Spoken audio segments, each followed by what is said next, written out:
Hello guys, welcome back to our channel simple track study. Thanks for supporting us. तो पिछले video में हमने वर्गीकरण बताया था halo alkanes and halo arenes का। तो आज का वीडियो बहुत ही ज़्यादा इम्पोर्टेंट होने वाला है। और सबसे पहले बता देता हूँ कि आप लोग कॉपी पेन लेकर जो भी बताऊँगा उसे लिखना शुरू कर दीजिए। ये आज का हमारा इंट्रो पार्ट होगा।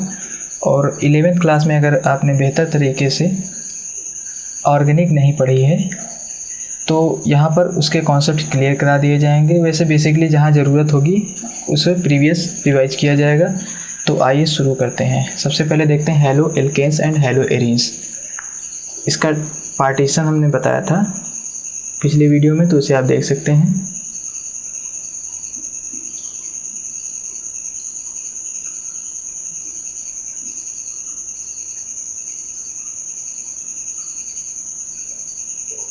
तो हैलो का मतलब क्या होगा यहाँ पर?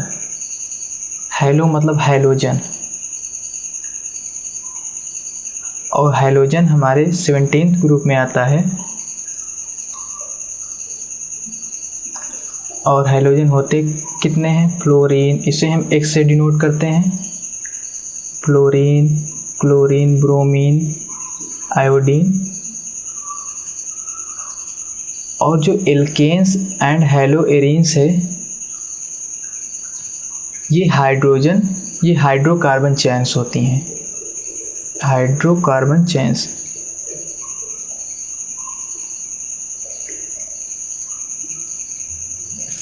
मतलब हाइड्रोजन डेरिवेटिव के जो ये हाइड्रोजन डेरिवेटिव हाइड्रोकार्बन मतलब ऐसे हाइड्रोकार्बन जो कि हाइड्रोजन से ड्राइव होते हों।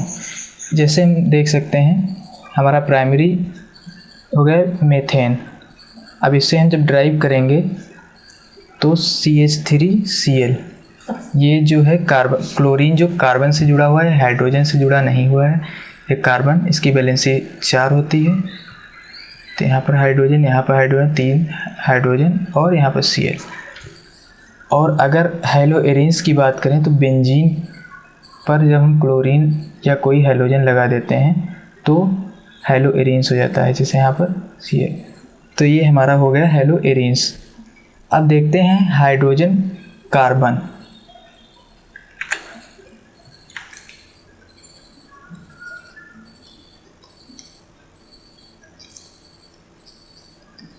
हाइड्रोजन कार्बन को हम बेसिकली 2 पार्ट में डिवाइड करते हैं, एक एलिफैटिक और दूसरा एरोमेटिक।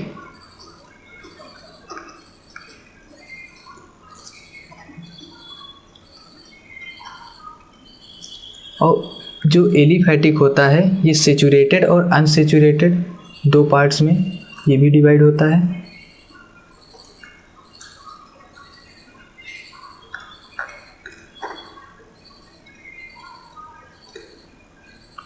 तो हमें यहाँ पर सेचुरेटेड के अंतर्गत पढ़ना है। तो सेचुरेटेड मतलब सिंगल कार्बन के मध्य सिंगल बॉन्ड हो। तो एग्जाम्पल जैसे एल्केन्स हो गया, हमें बेसिकली इसके अंतर्गत एल्केन्स ही पढ़ना है। और एल्केन्स का जनरलाइज्ड फार्मूला जो होता है वो CnH2n+2 CnH2n+2। यहाँ पर n होता है 1 2 3। ये जो n होता है ये कार्बन या हाइड्रोजन की संख्या को प्रदर्शित करता है। और अनसेचुरेटेड के अंतर्गत डबल बॉन्ड या सिंगल बॉन्ड आते हैं, जैसे कार्बन के मध्य डबल बॉन्ड और कार्बन के मध्य ट्रिपल बॉन्ड। तो ये होगा एल्कीन और ये एल्काइन।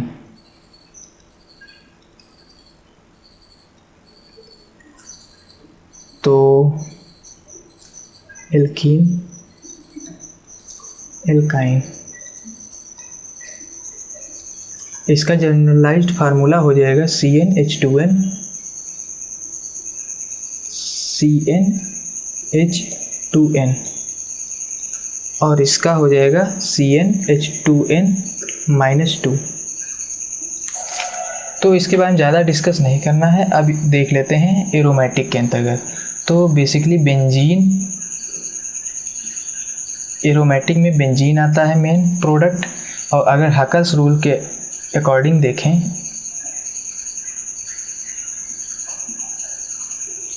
तो 4n+2 पाई इलेक्ट्रॉन। तो यहाँ पर जो n है ये 0, 1, 2 से होता है और यहाँ पर ये इलेक्ट्रॉन की संख्या को प्रदर्शित करता है।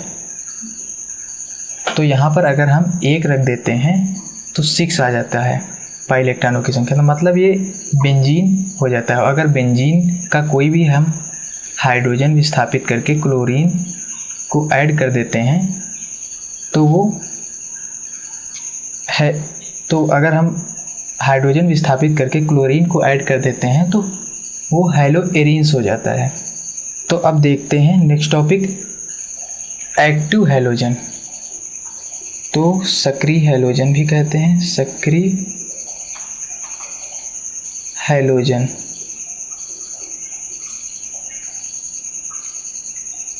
एक्टिव हैलोजन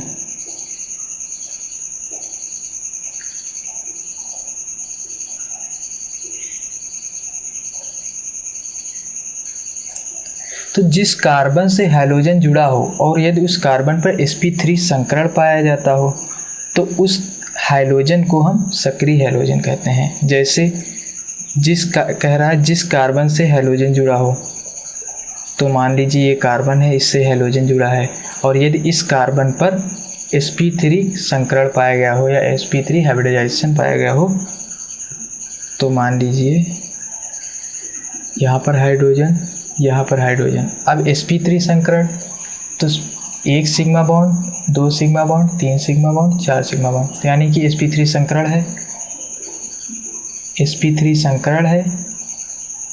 तो इस हम हैलोजन को कहेंगे एक्टिव हैलोजन। ये हमारा एक्टिव हैलोजन हो गया। और सक्रिय हैलोजन के कारण यह नाभिक स्नेही प्रतिस्थापन अभिक्रिया प्रदर्शित करेगा।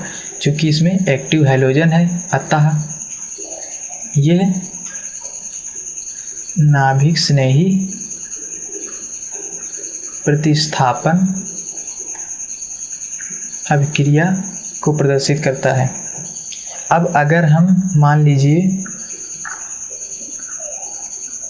ये हमारा बेंजीन है, यहाँ पर क्लोरीन है, तो यहाँ पर देखते हैं 1 सिग्मा, 2 सिग्मा, 3 सिग्मा बॉन्ड, तो ये sp2 संकरण प्रदर्शित कर रहा है। तो मतलब ये नाभिक स्नेही प्रतिस्थापन अभिक्रिया प्रदर्शित नहीं करेगा।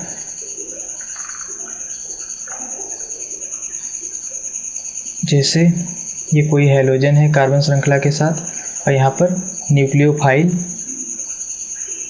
लगा हुआ है, तो ये न्यूक्लियोफाइल हाइलोजन पर अटैक करके यहाँ पर जुड़ जाएगा और हाइलोजन को अलग कर देगा। जैसे फॉर एग्ज़ाम्पल C2H5Br और NaOH ये एक्वस में है, तो Na ये सोडियम प्लस में टूट जाता है और OH माइनस में टूट जाता है। ये आगे देखेंगे, डिस्कस करेंगे, लेकिन अभी थोड़ा सा समझ लेते हैं। तो ये C2H5OH हो जाएगा क्योंकि ये न्यूक्लियोफाइल कार्बन श्रृंखला के साथ लग जाएगा, तो ये OH और NaBr मतलब हैलोजन अलग हो जाएगा, तो ये सोडियम ब्रोमाइड हो जाएगा। तो नाभिक स्नेही अभिक्रियाएँ, जो नाभिक स्नेही प्रतिस्थापन अभिक्रिया होती है, ये 2 प्रकार की होती हैं। नाभिक स्नेही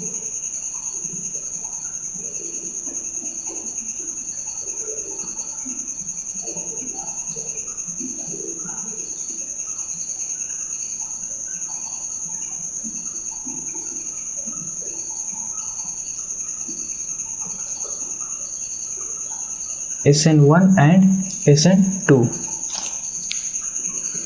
तो आज के लिए इतना ही। हमारा वीडियो काफ़ी ज़्यादा बड़ा हो रहा है, तो नेक्स्ट वीडियो में हम देखेंगे SN1 रिएक्शंस क्या होती हैं, SN2 रिएक्शंस क्या होती हैं, SN1 और SN2 में अंतर क्या होता है, न्यूक्लियोफाइल कहाँ पर अटैक करता है SN1 में और SN2 में। तो रिटेंशन और इन्वेंशन, ये सब रिटेंशन वगैरह देखेंगे क्या होता है। तो आज के लिए इतना ही। आई होप वीडियो पसंद आई होगी। अगर वीडियो पसंद आई है तो लाइक कीजिएगा और हमारे चैनल को सब्सक्राइब कर सकते हैं। Thank you.